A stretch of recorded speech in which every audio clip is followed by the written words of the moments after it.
Hi everyone, and welcome back to the channel. For those of you just joining us, my name is Alfred, and this is Capital City Aquatics. And in today's video, we're going to be covering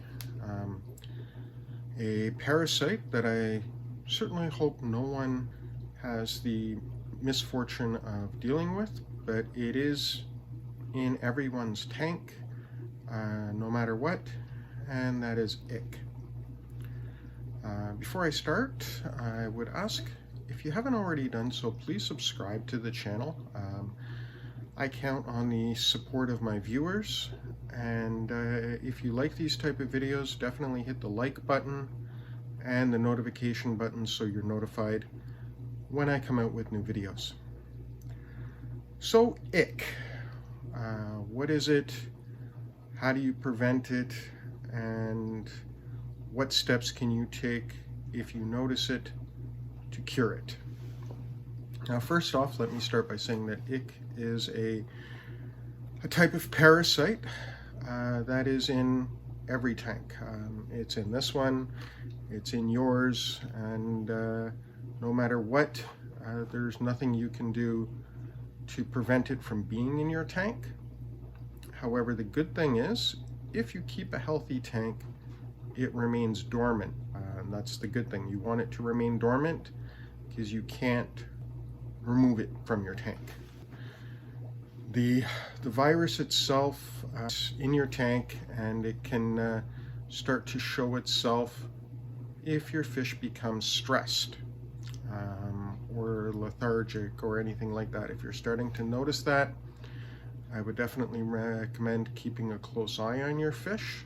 And you can visually inspect them as best as you can during feeding time if they're actually taking food for small white spots. That's a telltale sign that the ick parasite is active in your tank. You'll notice typically it starts on the fins, or it could be on the body, but yeah, you'll notice small white spots forming on your fish. There's usually going to be more than one. If you notice that, then it's time to take immediate action. Now, how would you do that? If you're noticing that you have white spots on your fish, they're lethargic, not swimming around, their behavior has changed, they're not eating at all or eating very little or hanging out just at the bottom of the tank, the one thing you should do at this point is start with a basic treatment.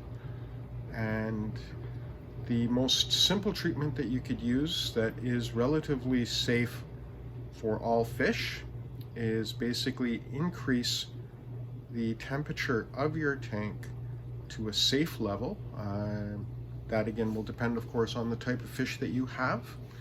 In my guppy tank here, I would probably bring it up to about 80 to 82, 84 degrees would be the absolute max. Aquarium salt to your tank. Now, if you're doing that, again, you have to be aware of what's in your tank, and if salt is actually something that you can add.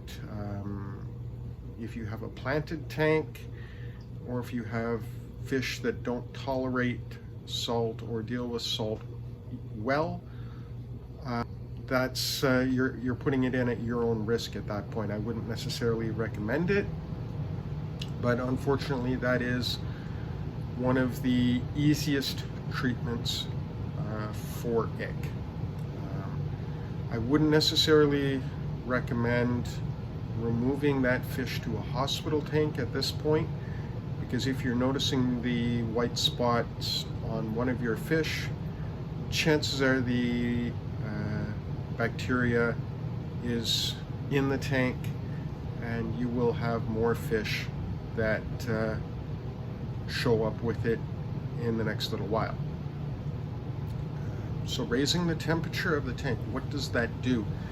That actually shortens the life cycle of ick, and then the white spots will then fall off your fish, and that's where the salt comes into play. The salt will in fact kill the bacterial infection once it's removed from the fish. This is the life cycle of the disease, and it is a very effective way eliminating it from being active in your tank. So if you've noticed that the salt and raising the temperature in your tank hasn't had the desired effect, and you're noticing now that several of the fish in your tank have it, so you have basically a full-blown outbreak of ick in your tank, the next thing I would recommend is to go up to the next level of treatment, and that would be some form of medication. There are a number of them out there that do work.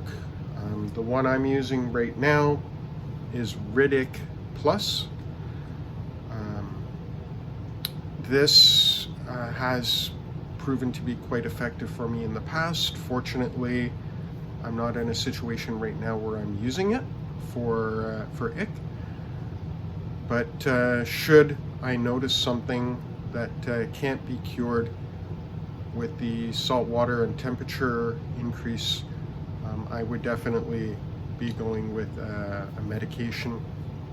And Riddick for me has worked quite well, so I'm comfortable in going ahead and using that again.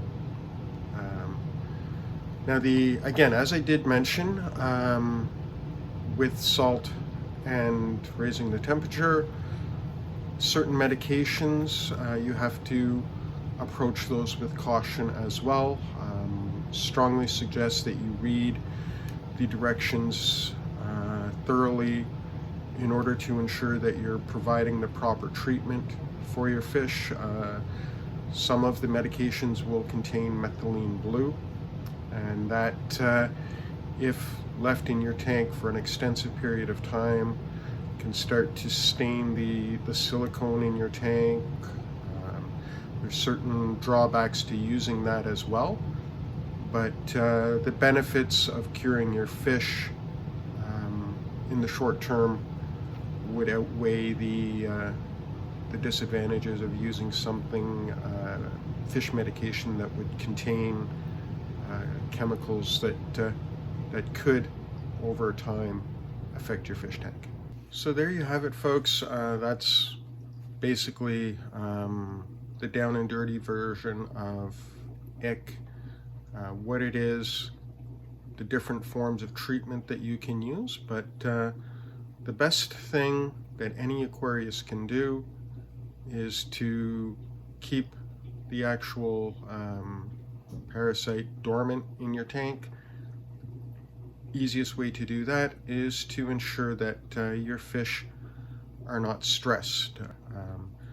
Another thing you can do when you're purchasing fish, take the time to observe the fish that you're looking to buy, observe their behaviors, get a good idea of if they're showing any signs of illness or stress, and physically look at the fish. If you're noticing the fish in your local fish store or big box store have the white spots on them, even though it might be a fish that you really wanted and this is the first time you've seen it in a very long time, I wouldn't necessarily go down the route of purchasing that fish. Definitely buyer beware when you're purchasing new fish from a fish store, because when they arrive at the store, chances are they're going to be stressed, and there's always the possibility of illness, and the fish might have ick when you purchase it. So keep an eye on the fish, and if you do that and you keep the stress level to an absolute minimum in your tank, ick hopefully won't show up in your tanks. That's all for now, folks. I certainly hope that you enjoyed this video, and I'll definitely see you on the next one. Bye now.